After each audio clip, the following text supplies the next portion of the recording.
Hey, my friends, I hope all is well. It's sort of an unscheduled YouTube live stream here on a Sunday afternoon. I was busy working on website stuff. Oh, it is so not my scene. I mean, it's, it's Hey, interest. my I hope all is well. It's sort of an unscheduled YouTube live stream here on a Sunday afternoon. I was busy working on website stuff. Oh, it is so not my scene. I mean, it's, to look it's interest. I hope all is well. It's an unscheduled YouTube live after a stream while, here on a Sunday afternoon. I was busy working on website stuff. Stop seeing. Oh, it is so not my scene.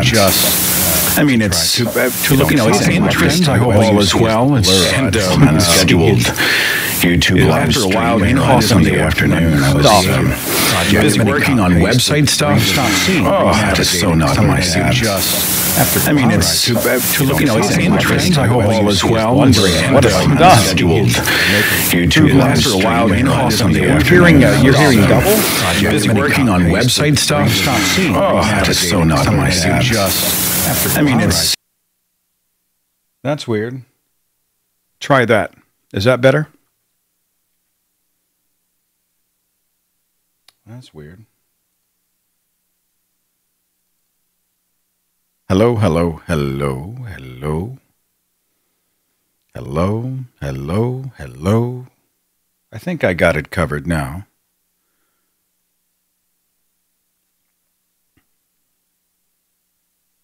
Okay, I think I've got it.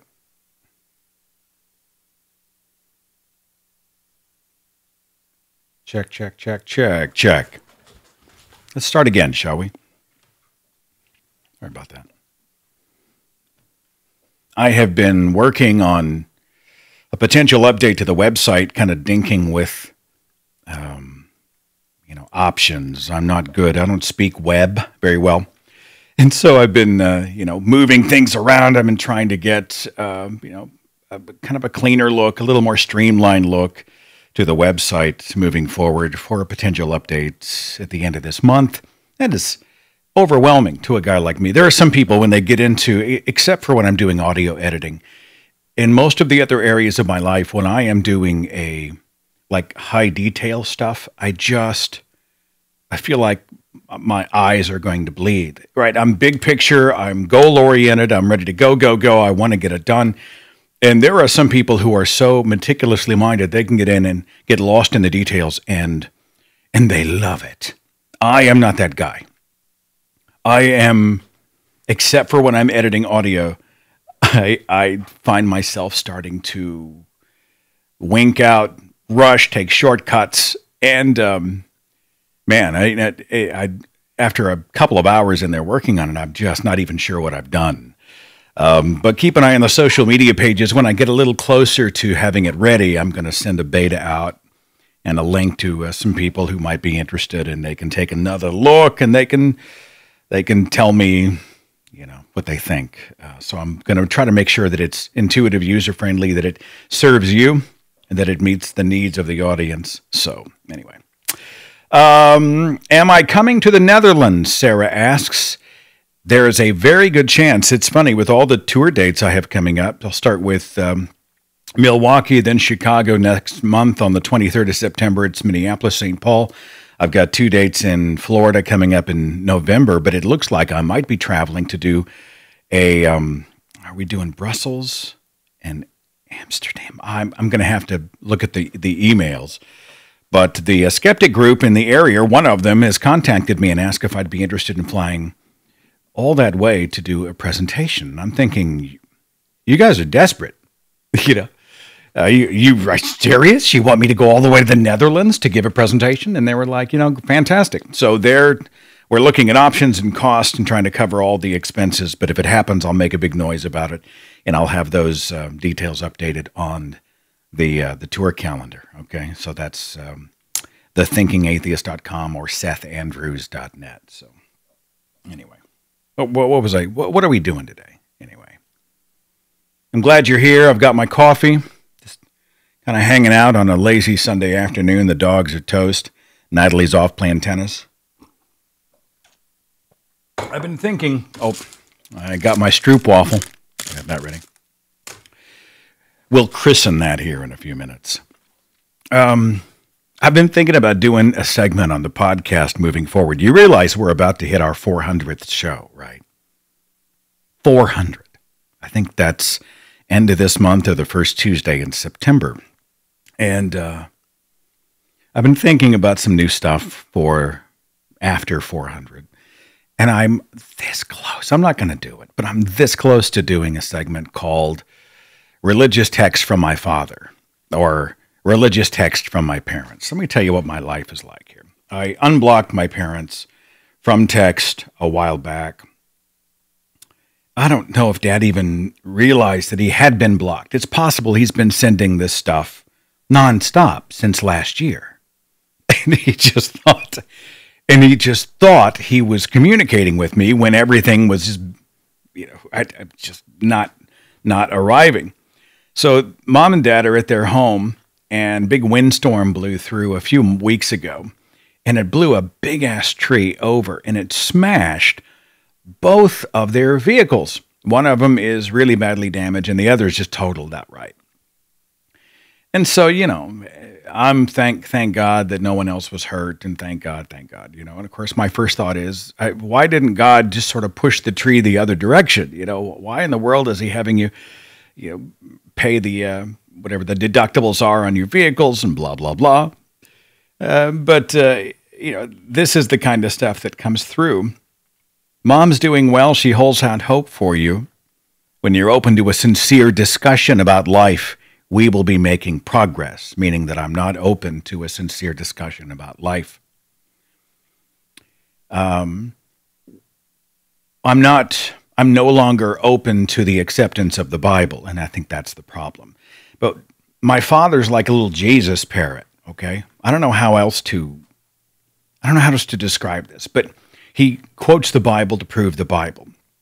And this is what it's like talking to him. It's extremely circular. Just, Jesus, that's my father, okay?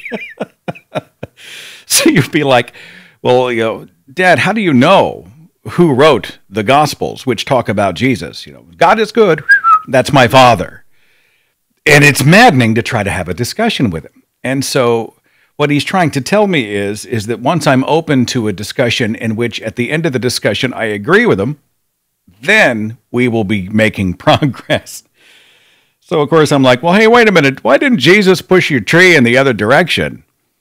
And my father responds, we'll concede that God allowed it to happen. God answers to no one, my father says. Here is where Job is helpful. Also, when Job proved faithful, he was given twice as much as he had lost. God is good. Okay, well, let's just park here for a second. And I'm just bitching because I can. Job is not a moral story. It makes no sense. It makes no sense. Morally, it makes no sense in the context of why God, a divine or loving God, would do it. Job is one of the greatest arguments against a loving, wise, benevolent deity, father figure ever. Juan, thank you for the super chat donation. Greatly appreciated. The story of Job essentially has God trying to prove a point to his arch enemy. Why would he care what Satan thinks?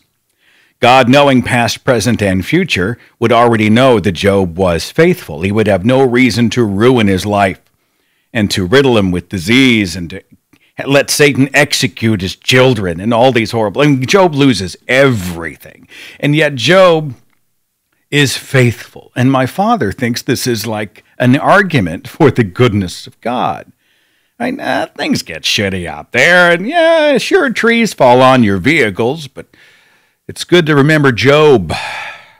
We could say a satanic tree fell on all of his children, all of his offspring. And yet God is good. God is good. It was good. It was, the Lord works in mysterious ways. I didn't respond. He said, I'll tell you what brings me great joy. I love it when, why am I reading these to you? I love it when two lady Fox News people are on in the evening, Shannon Bream and Molly Hemingway, especially the latter. They have the Spirit of God, I tell you. Now, I don't watch Fox News.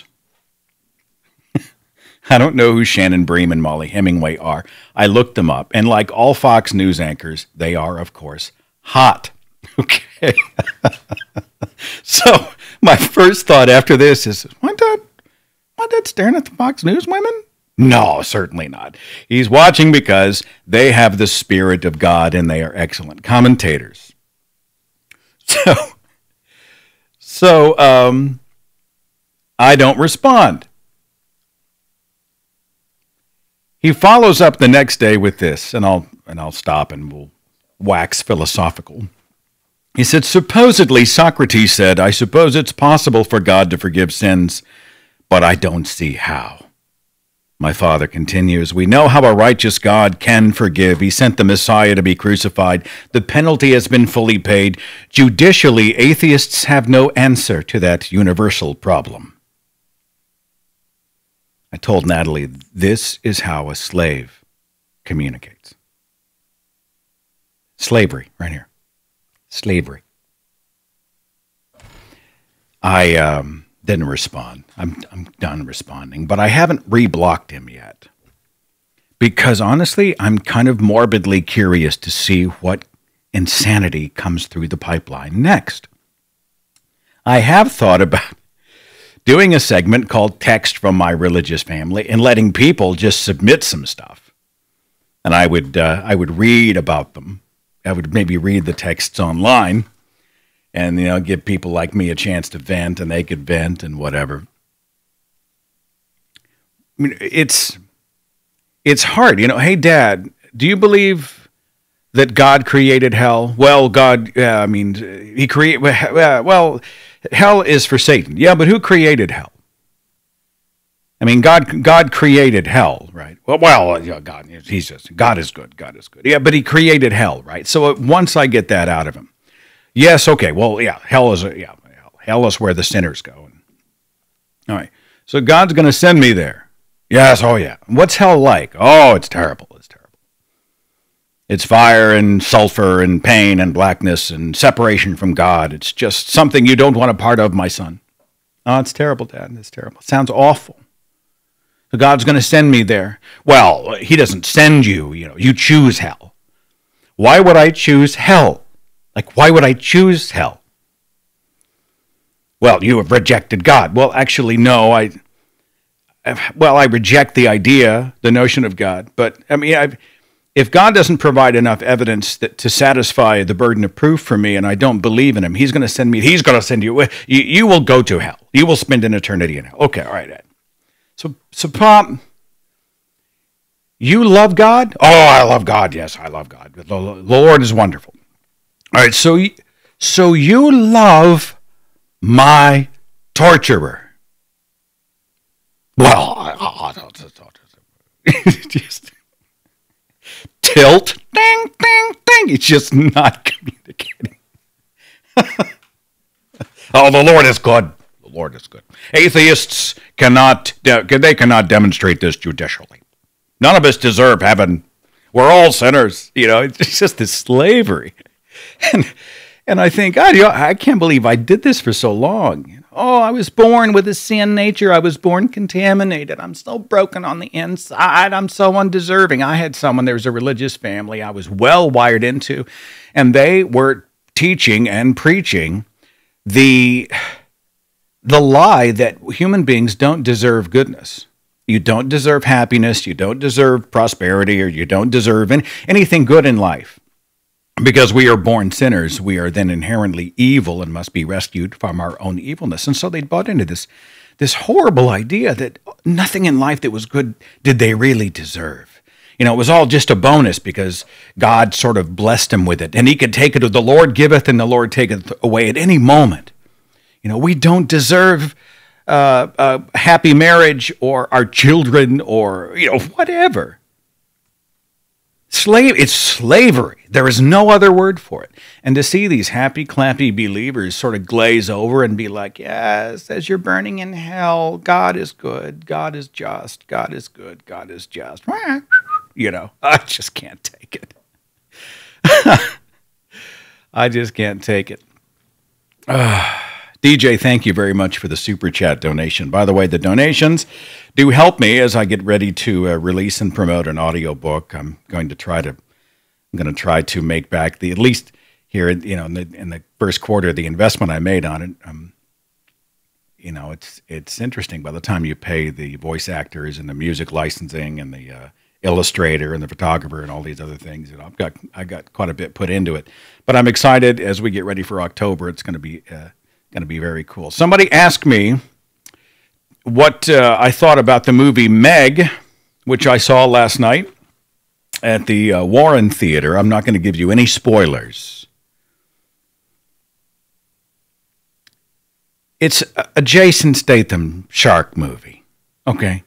And we all know this.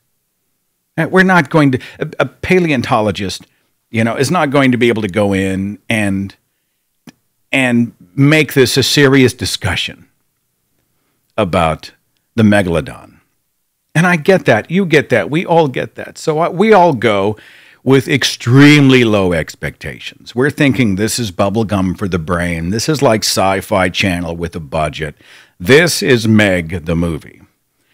And there's a way to do that. There's a way to wink at the audience and sort of turn the genre on its ear and to make you laugh in disbelief while you're still surrendering to disbelief, while you're going along for the ride.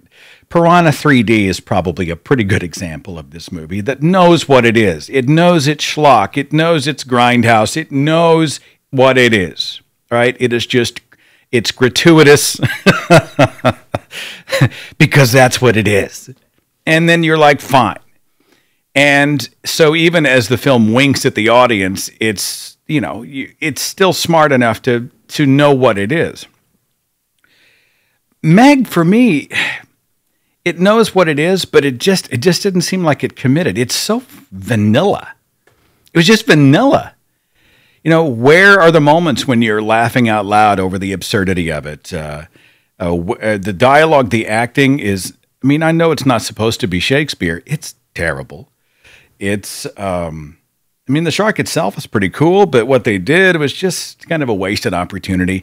I'll never watch it again. I'll never bother with it again. It was fun because of the people I was with. If you pay full price and you're with a good group, you might have a pretty good time, but I saw it as a wasted opportunity. So I don't know. I like good bad movies or good bad movies. Like there's a whole series of films that are just horrible, and you watch them because they are, and they become, they're breathed, life is breathed into them for reasons the producers never intended, and then it sort of takes off. I just watched the James Franco film called The Disaster Artist. It was about the making of one of the worst movies ever made, and it's called The Room. It's made by this totally mysterious guy who had a shit ton of money, who went to Hollywood and decided to finance his own film, and what he made is one of the weirdest things, one of the most weird-ass experiences I've seen. It's just bizarre. But The Room wasn't what the producers intended, but it was so bad and so quirky and so odd that it took on a life of its own, and it just caught fire out there in the pop culture ether, and it became so well known that James Franco made a Hollywood film about the making of The Room. It's actually quite good. It's on, I think, Amazon. It may be on Amazon Prime if you're a Prime subscriber, but it's quirky, it's weird, but it's well made. It's worth watching. Not The Room, The Disaster Artist. And then after you see The Disaster Artist, then go watch The Room. This is how I watched Troll 2. I watched The Best Worst Movie, which is the documentary about the making of Troll 2 and the reuniting of the cast members 30 years later. And then I go back and watch Troll 2 after that. That's how you have to do it. The Room is free on YouTube. Thank you, Craig, for that. What's the name of that guy? The protagonist, the guy who made the film, the long-haired guy that James Franco played. I cannot remember what his name is. Somebody wants to look it up and post it in the chat room. Now it's going to drive me crazy forever. So, Okay, anybody in the chat room have anything you'd like to say right now? This is a big ass coffee cup, isn't it?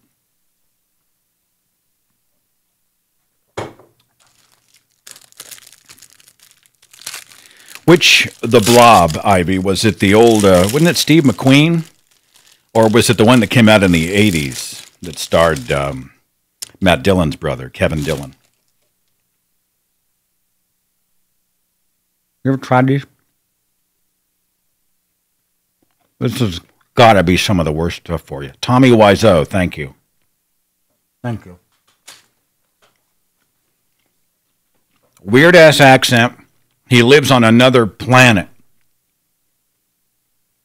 He is new to this universe.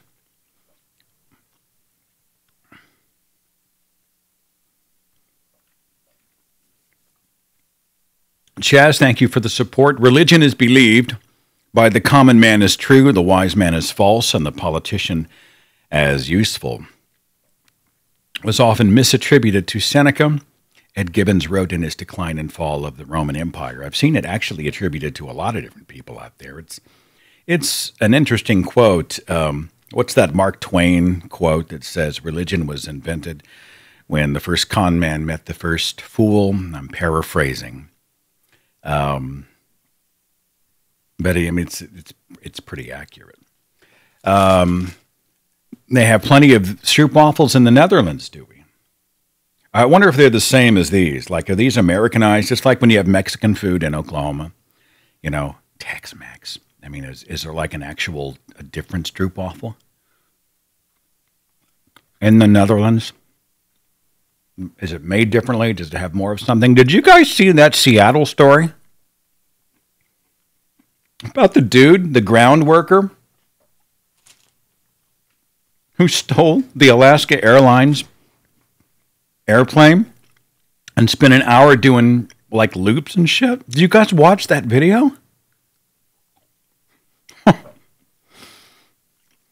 I wake up in the morning, I'm going through the news, and I see all these video clips of some guy who had stolen, he just stole a plane, and he just started inverting and going all around and going crazy while air traffic control is trying to talk him down without, exacerbating the problems. Hey, guy, hey, man, I totally did a loop, or whatever he's saying. Oh, yeah, congratulations on your loop. We sure would like you to take a left turn here and head back toward the runway so that, we can keep you away from a populated area and nobody gets hurt. Oh, I'm not sure I'm ready to land yet. I'll bet it's a life sentence for stealing an airplane. And the guy's just, wow. Yeah. We're not going to talk about the sentence for stealing an airplane right now. We're just going to see if we can get you to make that left turn so that we can land the airplane safely. And so they're talking to this guy, and you can tell behind the scenes they're going, holy shit, what are we going to do with this guy? Look up the video. It's all over the place. Facebook, Twitter, YouTube. Find the video of this guy in Seattle. He's dead. At the end, whether intentional or not, at the end, he ended up in a ball of fire. I don't think anybody else was injured, but it was just a bizarre story. My first thought is, all right, wait a minute. Like, he said he may know how to land because he played video games. Well, that tells me, did he really know much about the plane? So how did he take off in the first place? How did he taxi to the beginning of the runway? How did he get there? Were the guys in the tower going, holy shit, wait a minute, we got a rogue. What's happening here?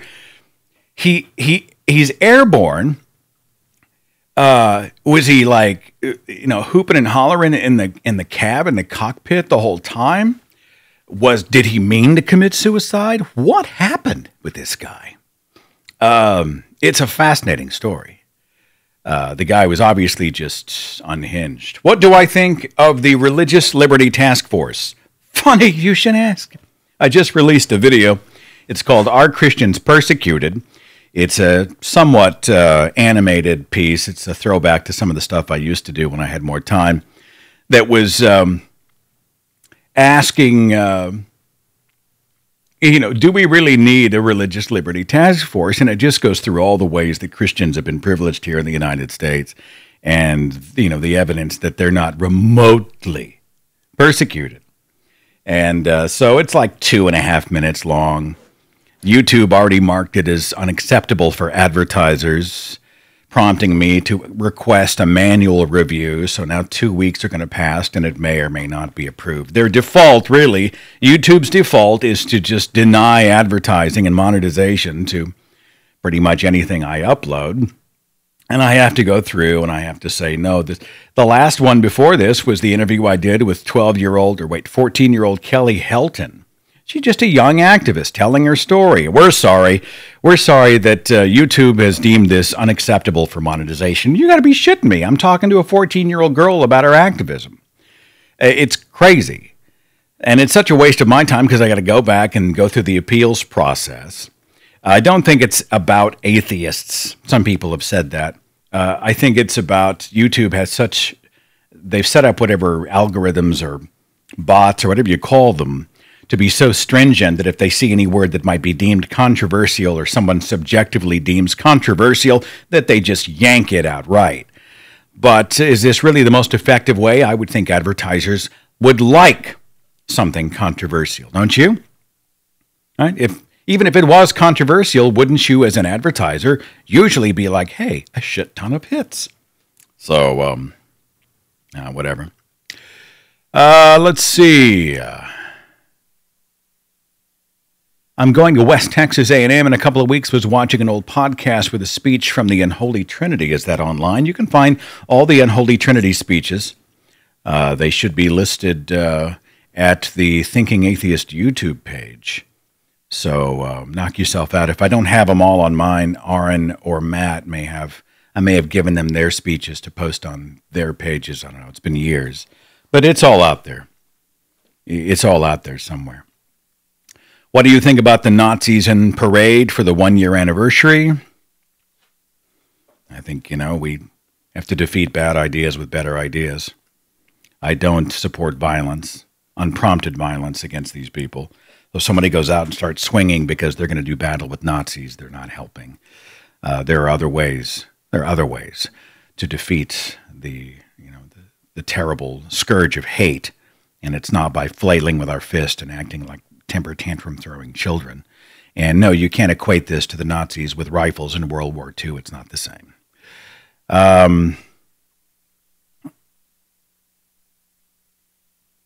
Nearly everyone gets hit, Coffee, with the demonetization scourge. Like, who exactly qualifies? Does it have to be a kitten video? What? What the hell?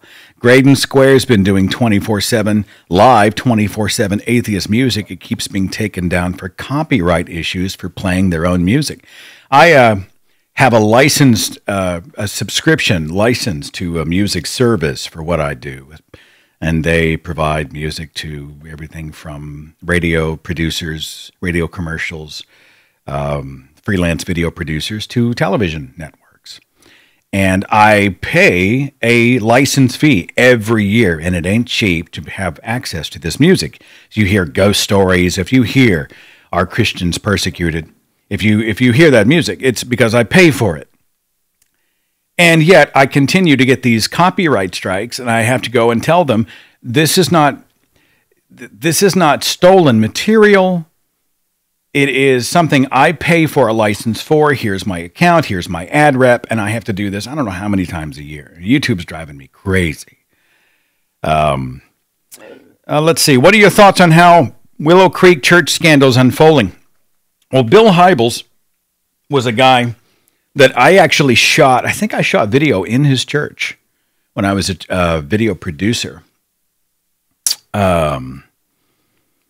And, his church was propped up as this success story of how, this church model is, attracting people from everywhere. There must have been 7,000 people, I think, at the service that I was at.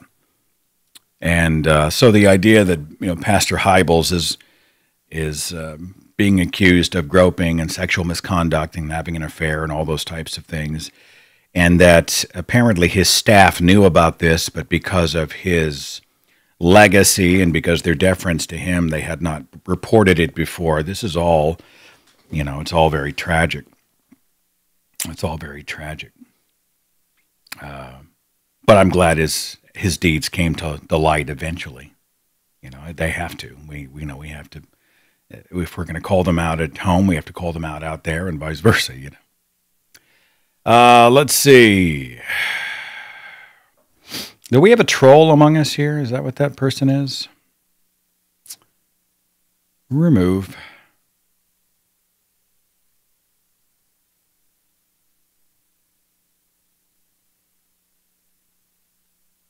I don't really normally moderate much, but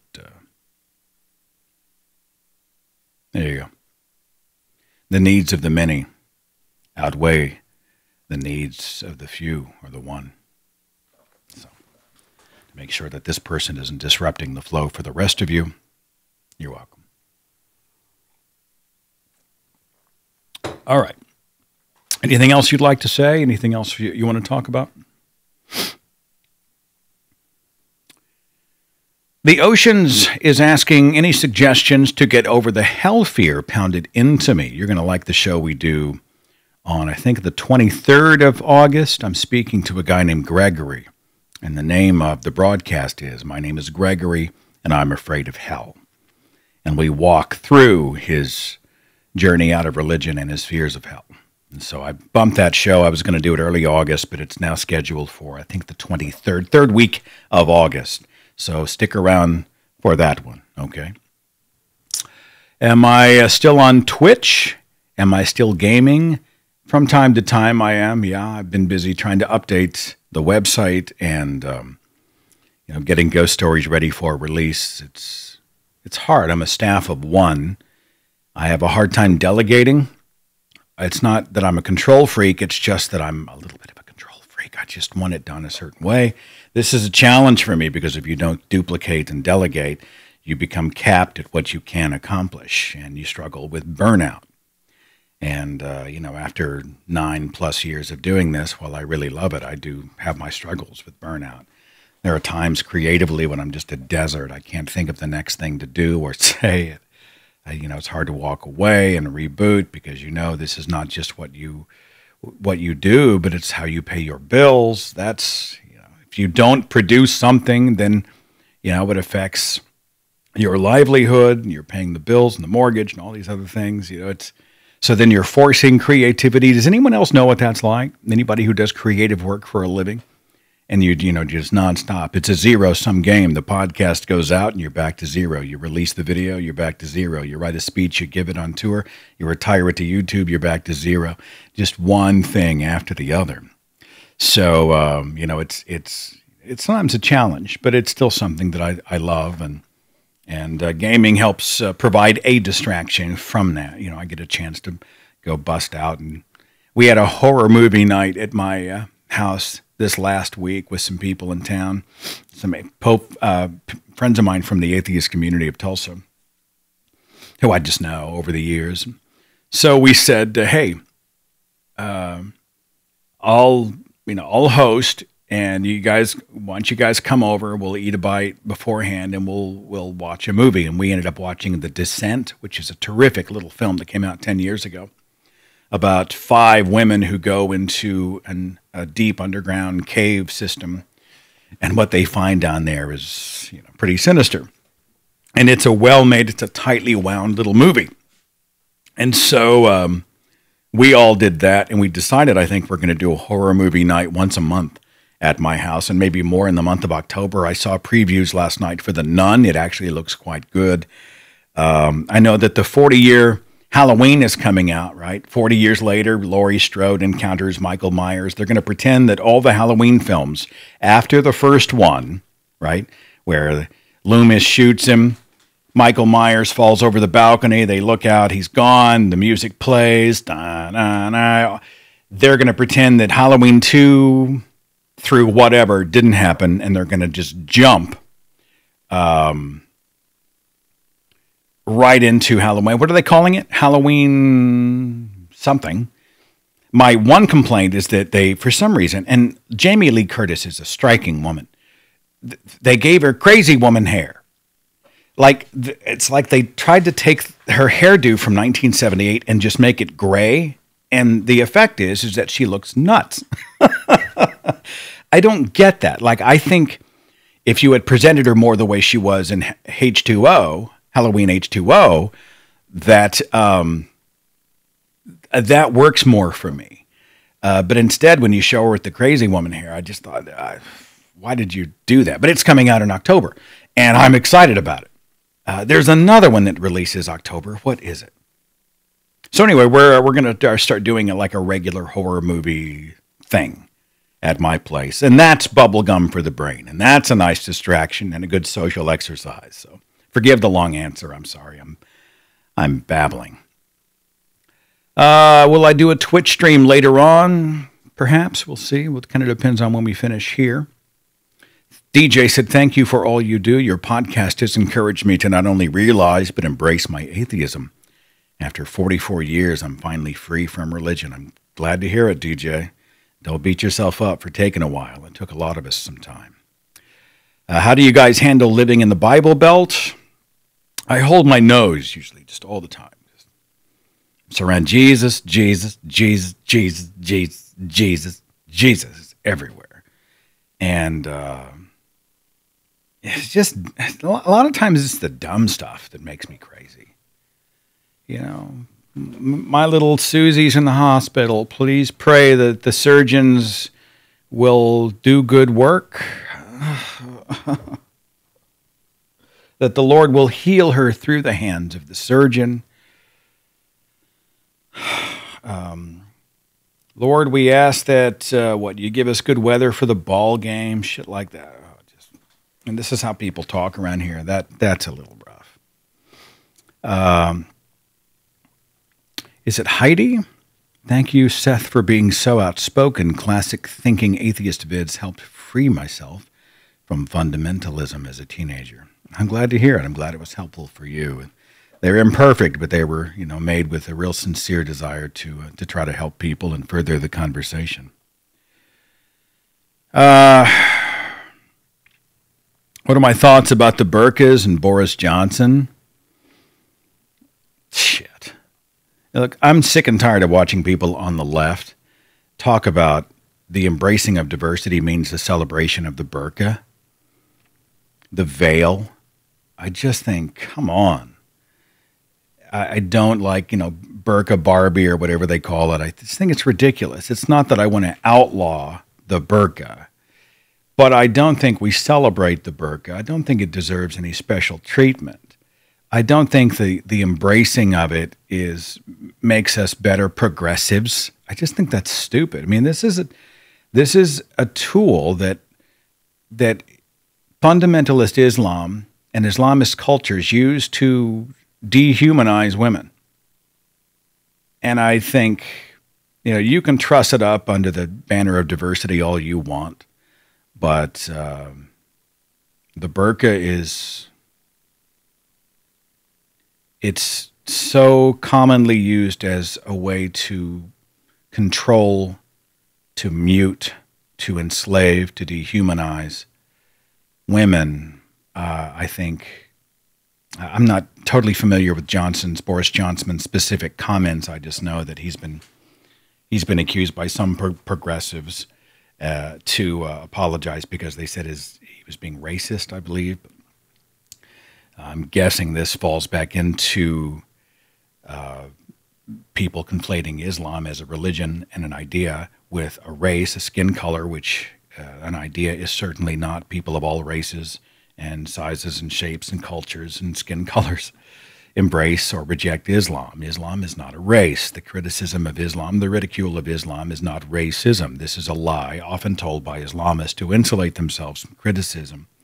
The burqa itself, I think we need to call it out for what it largely is. And you know what? If we can get rid of the dehumanizing element of the burqa, then if someone wants to wear a veil, fine, we'll celebrate it then. But until that point, I think we have to have the hard conversation about what this symbol represents. Let's see. I think women should be free to choose whether or not they wear a veil or not. And if they want to wear it as part of their culture, fine. I don't think we celebrate. We're not at a point culturally to celebrate the burqa. I don't think we provide that ammunition to fundamentalist cultures that use the burqa as a weapon to dehumanize women. There are other symbols for diversity that we can, even within the Muslim faith, that we can embrace. Let's see. Do I think religion will eventually be eradicated from the human experience? Asked Miss B. No. Marginalized, minimized, relegated to the cheap seats, perhaps, but there will always be religion in some form. As long as there are human beings, there will be someone who is embracing and extolling it. As long as there's a crook or an uneducated person or someone who has a greater desire to believe something than they do to know the facts, there will always be a religion. What kind of music do I listen to? Diego asks. I don't listen to a lot of music, actually, and when I do, it's often to sort of stir the creative juices when I'm trying to write, and that is often film music. And it could be anything from, I love the Tron Legacy soundtrack, to James Newton Howard's score for The Village, which is a lovely, haunting, kind of a violin-heavy score, to Mad Max Fury Road. You know, I like that if I'm going to go out and hit the tennis court and kind of get the adrenaline going. You know, if there are a lot of the music, they say the music of your youth is quite often your favorite for the rest of your life. So I'm kind of a sucker for a lot of 80s songs, Journey, Kansas Sticks, that kind of stuff. But I don't listen to a ton of music. When we have it going in the house, we kind of like the old dinner party stuff, you know, the Michael Bublé and the old Sinatra, Harry Connick, you know, just the classic stuff. Ella Fitzgerald just kind of sets a mood while we're busy making dinner and hanging out, kicking our feet up with Henry and Rat Dog. So the only thing I don't do country, I don't do rap. It's hard not doing country music in the state of Oklahoma. And this is a straight up country state. I mean, pickups and guns and beer and pretty girls and that every song sounds the same to me. And I just never got into it. Just never got into it. Let's see. When there was a sex scandal going on in India where a Catholic priest assaulted many nuns, when the nuns came out, the Christian community freaked out. You'll have to forgive me, I'm not familiar with the story. I would hope people would freak out and be indignant and demand justice, you know, prison time. You know what I'm saying? If that's the context in which you mean freak out. Let's see.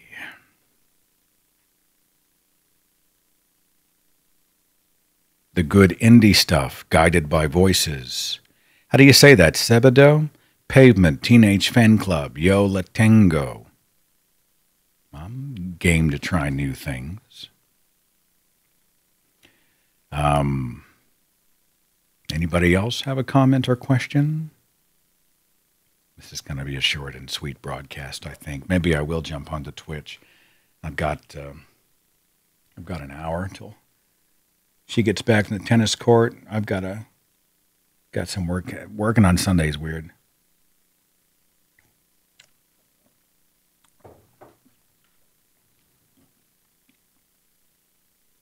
When you play country music backwards, the wife comes back and the dog returns. Oh, the Christian community defended the priest? Welcome to religion. It's like Bill Hybels at Willow Creek, right? This shit's been going on for a while. And yet, what? He was covered for, or they just didn't buy it or believe it. That's because he had some kind of equity with this organization that they decided that was more valuable than the truth. And it's pretty sad. Did I see Miss Conway, Kellyanne Conway, on ABC this morning? She admitted that West Wing employees have executed non-disclosure agreements, public employees bound by private contracts. I don't think that privacy stipulations are new to certain branches of public office, but I have no doubt actually that Donald Trump would be the kind of person who would attempt to completely control the flow of information and the narrative using an NDA. He's one of those people who, if you are not loyal to him, even if you're being loyal to the truth, if you're not loyal to him as a kind of a demagogue, then you're out. It's all about power and control. It's all about not abiding criticism or dissent. It's about making sure everybody stays lockstep. This is not us. Riff Boy says, is my wife an atheist as well? She is not. Makes for some interesting conversations sometimes. I would kill, Billy said, to see one of Seth's speeches live. I hope I get a chance to come to your part of the world. Chicago, I'll be in Milwaukee, Orlando, Clearwater, Minneapolis, St. Paul, and a chance I'm going to the Netherlands. What am I thinking about a charter school in Georgia not having the kids say the pledge? Honestly, I used to totally be all about the Pledge of Allegiance, but now kind of the rote recitation of a Pledge of Allegiance by young children as a matter of habit, to me, becomes more and more offensive. It's not that I don't think we can have some kind of allegiance to the country in which we live and to protect our nation's interests. But if you ask the people, those young children who are saying the pledge, what an allegiance is, there's a good chance many of them wouldn't be able to really articulate it. They're just doing it as force of habit. I pledge allegiance to the flag of the United States of America. And I know the Fox News crowd will consider this traitorous, but I think this rote recitation of a pledge before they sit down to do study is, I don't think we need that. I don't really support that. I didn't support it with religious stuff. I don't think I supported it with nationalist stuff, Yeah, I was a broadcaster once. Someone asked me if I'd done radio. I was in broadcasting for about 14 years. Radio broadcasting, and then I started the radio podcast for The Thinking Atheist in June of 2010, 8 years ago. Just over 8 years ago. Riff Boy says, you make so much sense. How does your wife hold on to her faith? We just agree to disagree on that one. We've had some frustrating conversations about it. Our engines process information very differently, and that provides certainly a set of challenges. But the most important thing with us is that I respect her right to hold a God belief. She respects my right to not hold a God belief, and she supports my endeavors to be me at the volume I choose. And so that's all I need. I don't need her to agree with me. There are times that I do wish that we had that in common. And I do, we think we sometimes feel that moment of separation whenever we're trying to have these conversations about the things that are important to us, and we just can't connect there. But you can go around that. You can live around those things and embrace everything else, and it's really good. And our life is really good, I was an atheist 2008. I was an atheist long before I got married, yeah. Let's see. Natalie's a Christian. She comes from a Pentecostal background, but honestly, she's really more of a deist. She's not a fundamentalist. We would never work if she was a fundamentalist. Did I know Michael Del Giorno and Gwen Freeman? Yeah, actually I did. Gwen, our paths still cross occasionally. Precious person. Tremendously talented broadcaster. She is a staunch conservative, and so I knew her back. In fact, we did a show together when I was filling in on 1170 AM talk radio for a week. and I was her co-host. And we had a great time, but I was a conservative Christian back then. So the broadcast was, God, it was right out of freaking Sean Hannity, Bill. It was, you know, I think we talked about the war on Christmas. Oh, I'm just embarrassed, you know. She must look at me and wonder. Like, she must look at me and wonder, you know, what happened to that guy?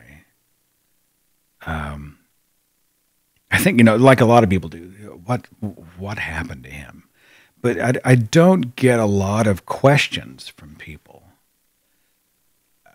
that I know personally, because, and I honestly think that they're, and I don't know that this is the case with Gwen or anybody else, but what happens when the person that disagrees with you on an important issue starts making sense? And I wonder if the reason that a lot of people don't say, Seth, I'd like to know more, let's go have coffee. Seth, I'm genuinely curious about where you are in your life and how a guy who seems to have a pretty good life can be an atheist. Let's talk. I don't get a lot of that with those people that I knew when I was a Christian. I get, you know, a one-liner here or there, or they'll passively, aggressively maybe mention something in my presence about the truth of their faith. This is really the case with my religious family. I don't know. I'm not sure how to answer that question. So, no, my old Christian broadcasts, no, they're not out there anymore. It's funny, when I was on KXOJ, I used to be listed in their history of KXOJ section, and it was brought to my attention a few years ago that they deleted my name. Fortunately, the internet never forgets, so if you look at the old archives, you can go into, like, what's that website that snapshots old website pages so that they never get really deleted? And so even though they only mention my co-host, interesting, it's a two-person morning show, but they only mention him on their history of page, or I actually think that page may be totally deleted now. They just deleted me outright as if I didn't exist. You know, why? I was a believer at the time. I was a huge part of building that morning show. Well, why delete me unless they thought somebody might see my name and then go Google search my name? And I don't understand. I mean, I understand. It's not the first Christian organization that has deleted texts that were inconvenient to their story. But anyway, it's out there somewhere. You can find it. I've got my own saved screenshots here. I was there. Ask anybody in my city who's lived here for more than 20 years. And they all know our show was big at the time. So Benjamin asked if I'm willing to answer, how did I come out to my parents as an atheist? I started with questions in email form, thinking I would ease them into it.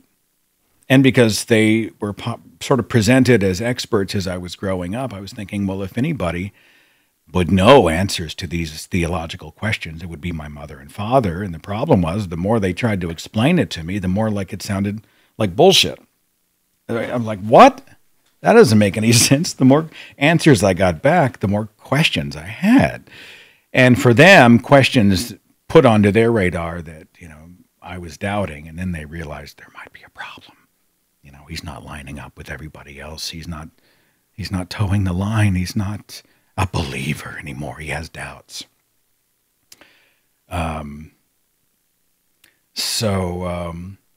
Then they began to call and send all their other arguments and give me books. And this, you know, this is 10 years. Still read this book by Stephen Meyer. Oh. Read Alistair McGrath's The Dawkins Delusion. Oh. She gave me one science book debunking evolution. It was written by a guy. What was his name? I did a bio search on him. He's not educated in any way in the evolutionary sciences. He's actually an active duty police officer turned pastor. So it was an evolution book written by someone who was not educated at all in the evolutionary sciences or sciences of biology or any of those things. He was a cop. Just gets old. Just gets old. Dad's 83, going to be 84 in September. And I leave him unblocked now, lately, because, God, I don't know why I leave him unblocked. I'm not sure how long that's going to last.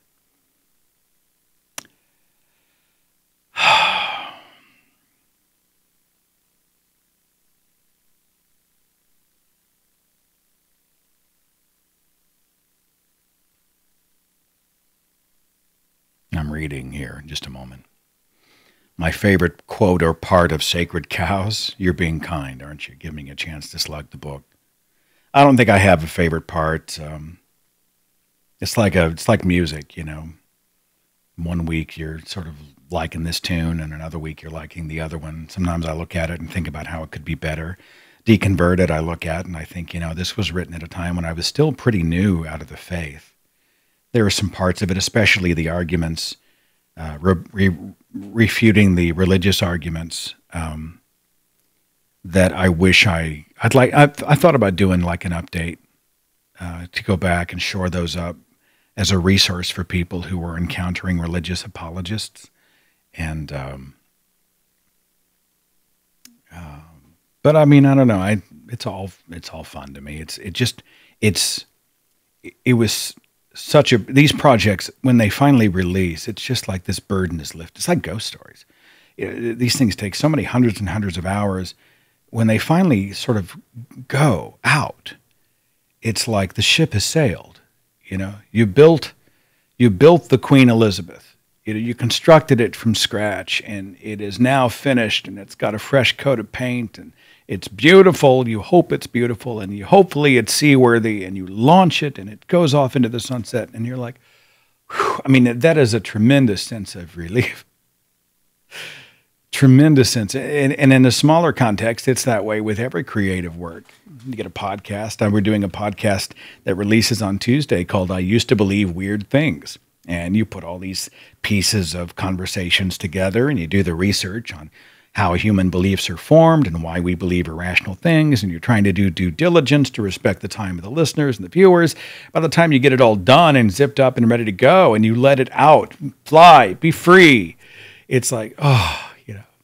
And then you start back at square one, right? Square one. Now what am I going to do? What project do I tackle next? What book do I write next? Do I have any other creativity left in me? Am I just the Sahara Desert and nothing's left? Do I have anything to contribute to humanity? And, you know, you creative people do this to themselves. I suck. I'm terrible. I've lost it. I've spent it all 10 years. I'm dry. And then you go and, you know, then Natalie tells me to quit feeling sorry for myself and suck it up and get in there. You got this. She's my pit crew. I've done the laps, and she puts the wheels back on me, fuels up the tank, a little bit of wiper fluid, back in the game. What do I think about liberal progressive Christianity? Do I believe it's useful to give people hope, or harmful because it builds on untruths like all religions? I get why religions are having to moderate. It's because more and more fundamentalism falls away against the avalanche of science, reason, and the evidence. Christianity has nowhere else to go but to moderate its beliefs. What's that line that says, if you reject the fundamentalism within your religion, there must be something wrong with your religion's fundamentals? So as people are talking less and less about the specifics of what Jesus commanded and more about their personal encounter with Jesus. Joel Osteen's a great example of this sort of happy, clappy, Tony Robbins, you go get 'em, be all you can be kind of Christianity. And I think that's just, if Christianity is going to evolve to survive, that's what it has to do, because you're not going to sell. More and more, you're not going to sell the Adam and Eve story, the Noah's Ark story. You're not going to sell blood magic and curing blind people with, by sticking magic mud in their eyes and healing people with snake statues and shit like that is going to go more and more by the wayside. So they're going to have to moderate.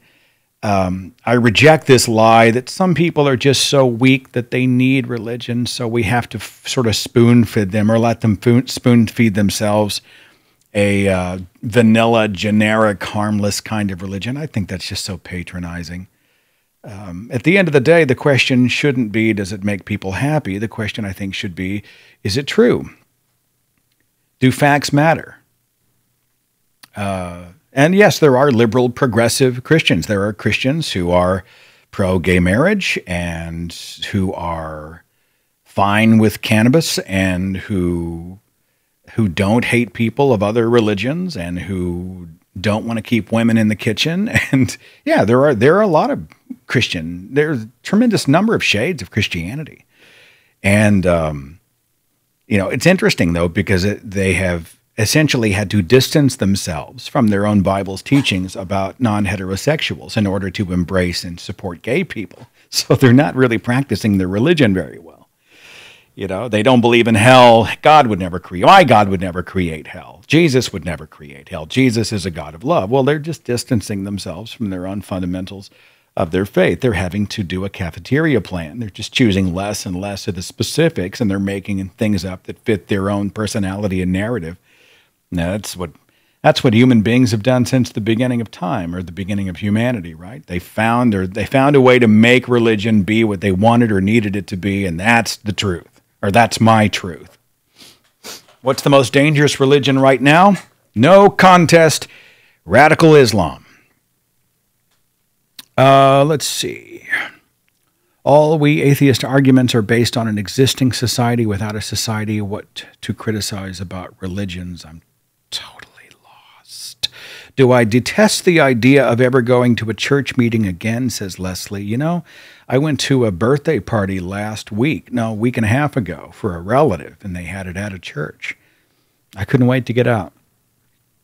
It was just, he's a good guy. But, they're showing the slideshow of his life, 40 years. The soundtrack to the slideshow was nothing but that fucked up praise and worship stuff, the Mercy Me type stuff. I just was like, ugh. It went on and on and on. And then everybody's talking about him. So they go up and they're like, he's been a great example to me. And he was there in my walk with Jesus when I needed him the most. He's such a godly man. Oh. And I'm just sitting on the back row politely, but I'm just like, I feel like I'm watching a CBN here. Get me out of there. I lasted about an hour. I was proud of myself, too. It was a good solid hour. Let's see. Anybody else? I guess not. This has been rather kind of a, how do I say this? I haven't really had much of an anchor for any of these things. I don't have like a topic or theme. This is just random. Benjamin asked if my family still asks me to pray before meals. No. But they make sure they do pray. They did. I can be out with one other person, and they'll stop and they'll say their prayer. But it feels self-conscious, like they're doing it for my benefit, to make sure that it gets done. Yeah, I guess that's it. My friends, thanks for watching. I may segue over to Twitch here. I'm going to refresh my coffee, let the dogs out, and maybe we'll play some Outlast 2 together. So, for those who enjoy these live streams, thank you for keeping me company. Thanks for the comments and questions in the chat room, and I will see you at the next one.